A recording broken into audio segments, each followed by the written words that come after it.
Hello everybody and welcome back to another retouching episode. I know I do a lot of these, but this one's different, I promise.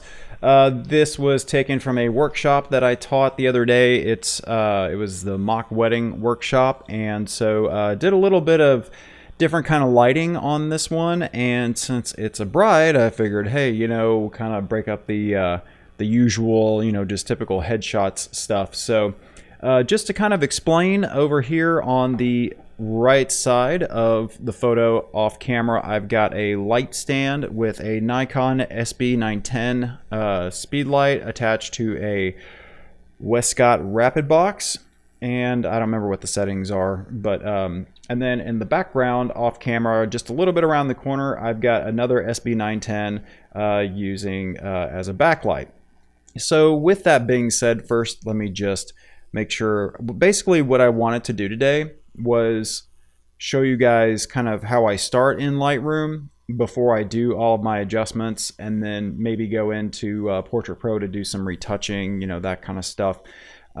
Maybe a little bit of Photoshop, just so that you guys can see the process of how I prefer to do it, but just take it for what it is.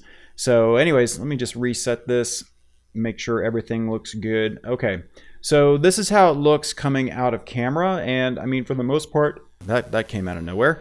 So this is how it came out of the camera, and as you can see, my histogram is kind of way scooched over to the left on the shadows side, because most of this is in the background. If I just went over and tried to make it more even, or let's say if I did auto, it definitely helps a little bit. It kind of opens up the background a little bit more, which is kind of nice. So it does kind of open up the background a little bit more, so which does help. It kind of brought up the exposure a little bit, brought down some highlights.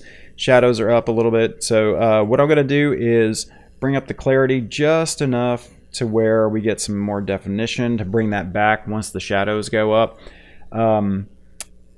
Let's see. So for the most part, I think, I don't know, you know what, I'm just going to reset it and just do this by hand. So I kind of like the isolation here in the background, plus I've also got this nice backlighting to help her stand out from the background.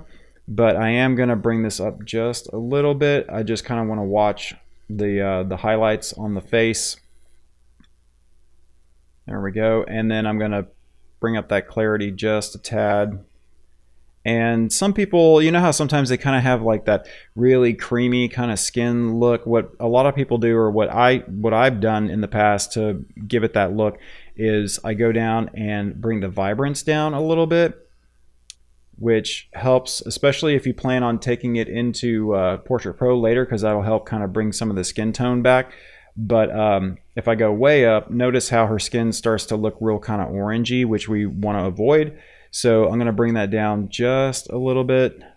We still have some nice coloration going on here. Also with the overall, the lines and everything here, it does seem a little off kilter. So what I sometimes do is I go into transform and then click auto and just see what that does. And in my opinion, that actually looks a lot better. So we're just going to zoom in real quick right here. Okay, that is a blemish. Sometimes, people have moles and stuff, and I usually try to avoid taking those out, but definitely, we want to kind of clean that up.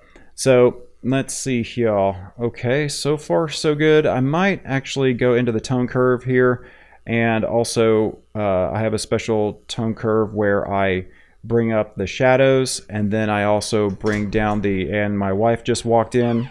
And one of the things that I like to do with the tone curve is, just kind of play around with it. But a lot of times what I'll do is I'll go into the darks and just go up to the first click, and then go down to shadows, go down to the second click. And that way the skin tone seems to even out, at least in my opinion.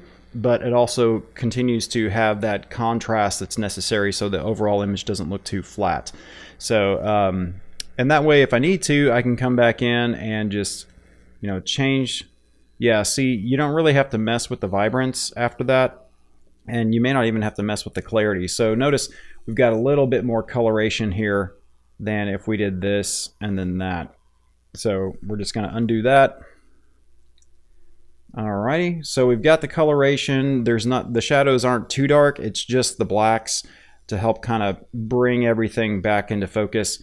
And then let's see what else. So now most of the adjustments and stuff that I want to do to an image, I'll do it in Lightroom before I open it up into the retouching software.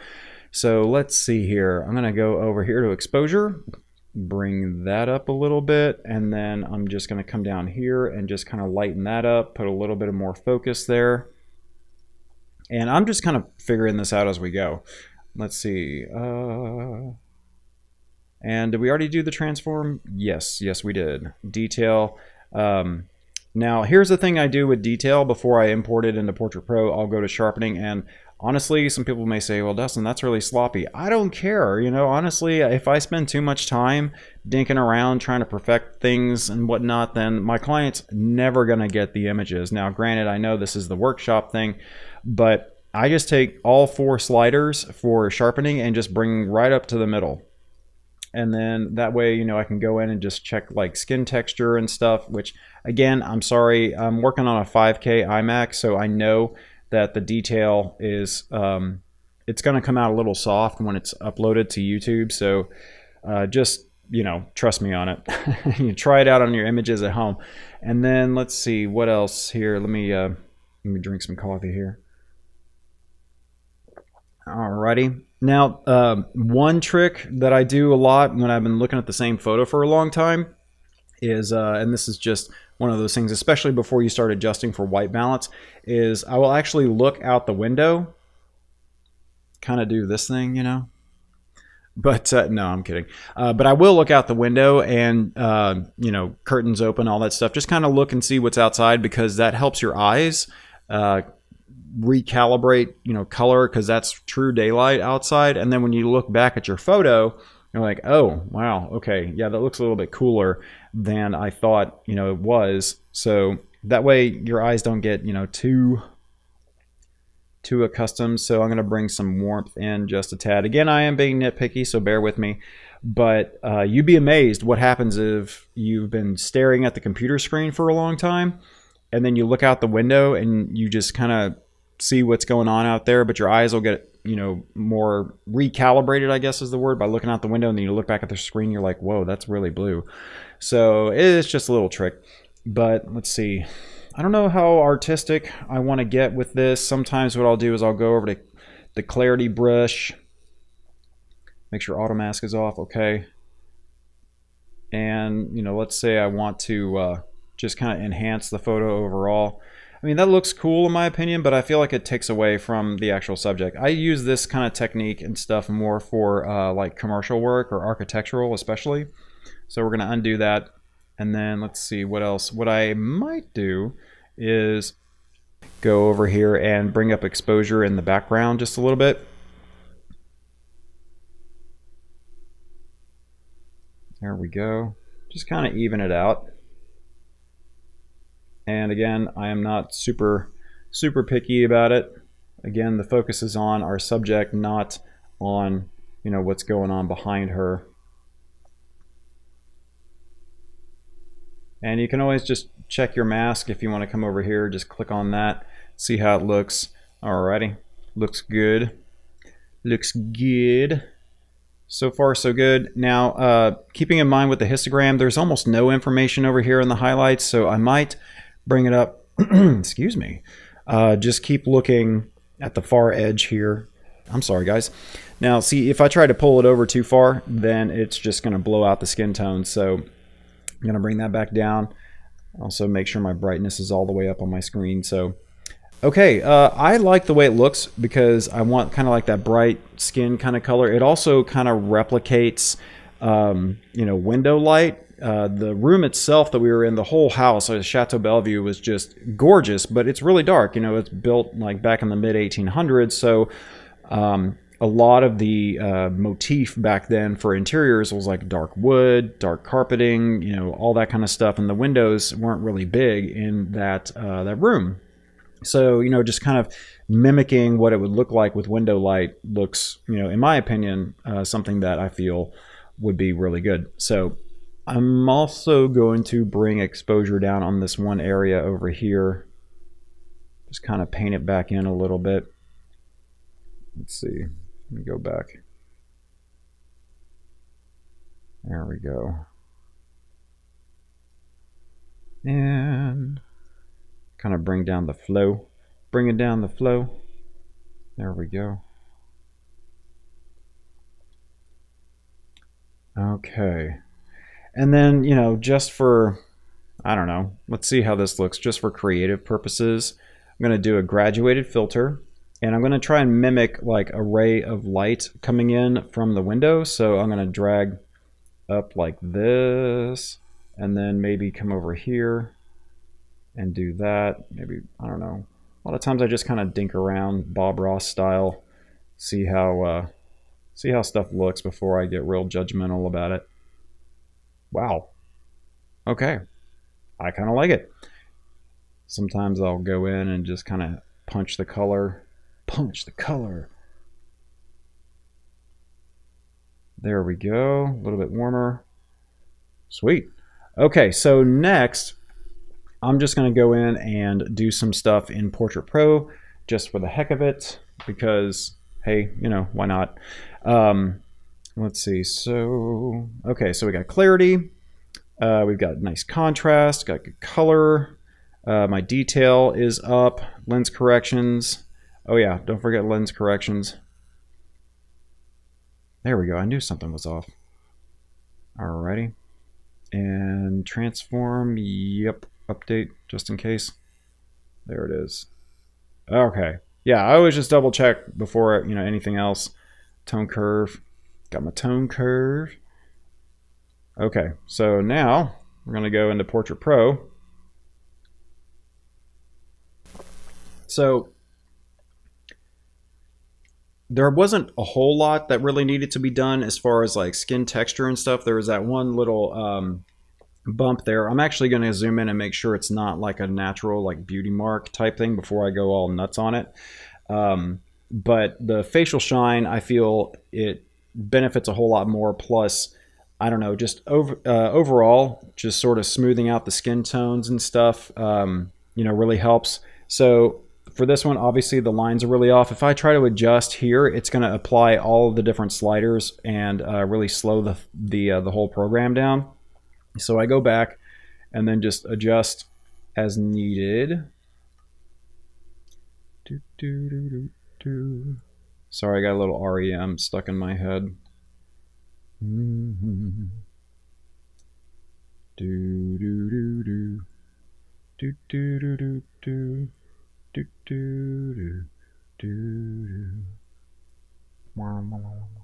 we go. Okay, and then we're going to zoom in here and just adjust for that. Eyes. I find that, you know, you really don't have to mess around with the outlines for the eyes that much, because it does a good job overall as far as, you know, making it look you know, pretty realistic.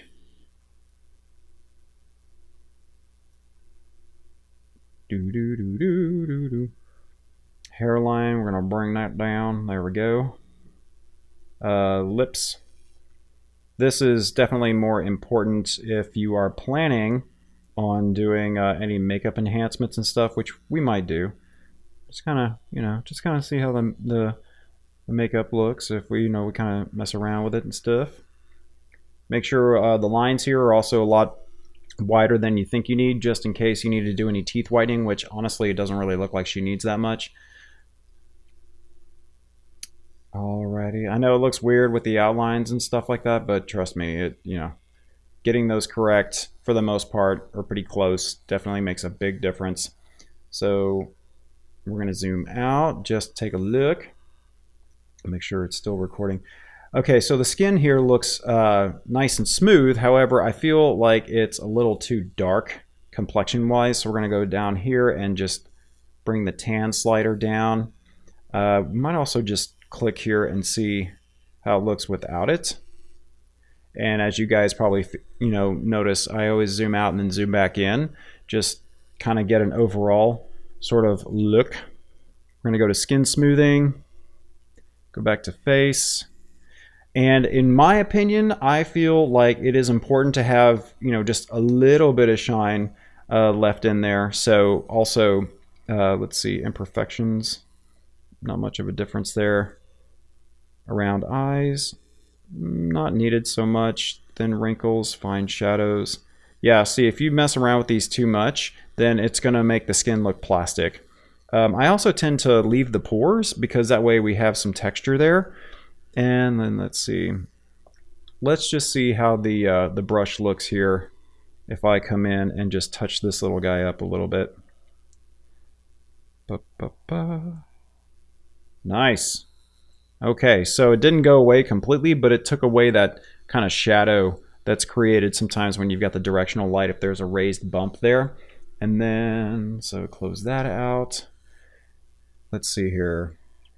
Face sculpting, not that she really needs it. But what I do want to do is go in and adjust for the skin coloration outside the face area. So I'm going to go into skin smoothing, view edit skin area, and then, you know, as you've seen before, whenever I do this, sometimes you'll find that the opacity of the masking tool when you're doing like skin coloring and stuff tends to be a little, you're just not very strong. So I go in and just kind of paint over it. She's got some really good like defined like arm muscles and stuff. So when it comes to bridals, however, we may want to kind of soften that definition out a little bit. Did that go away? Yes. Alrighty. I do, however, really love this masking tool, the way it just automatically finds the skin tone based on, you know, what's sampled in the middle circle. And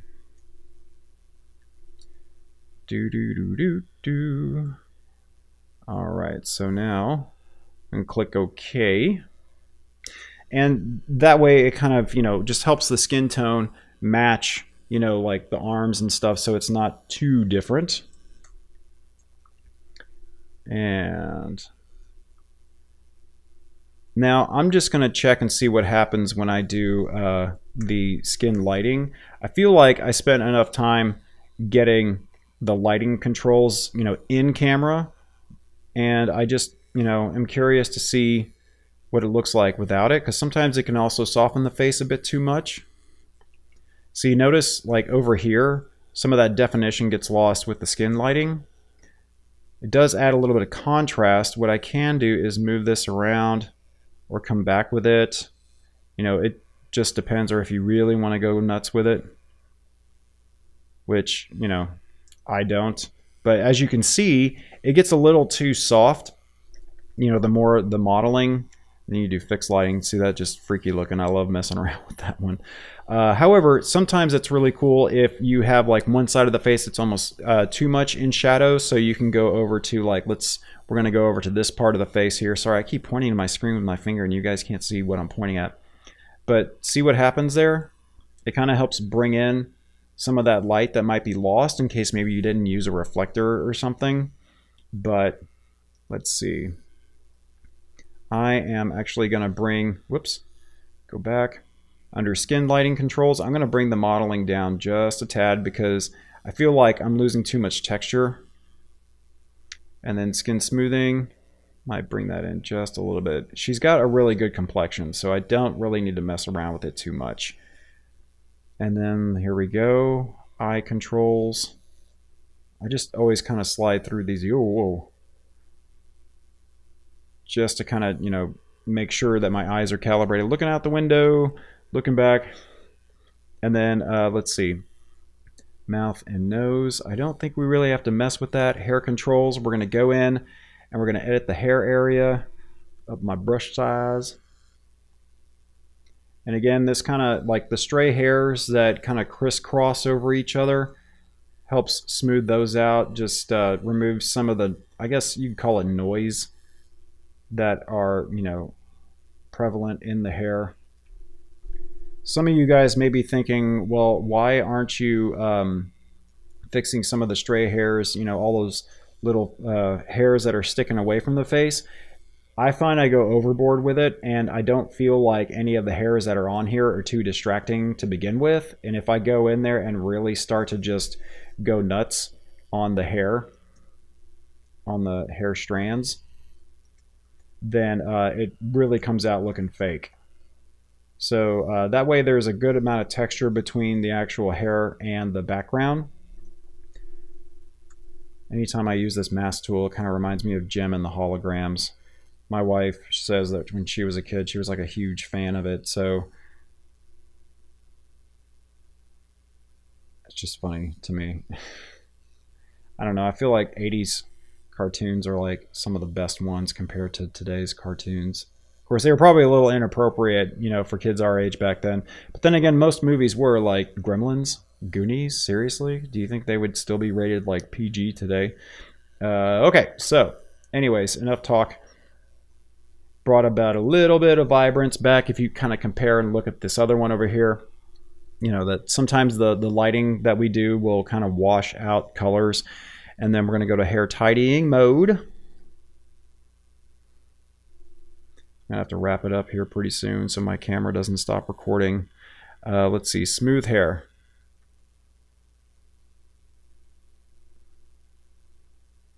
Bring that in and then bring that back.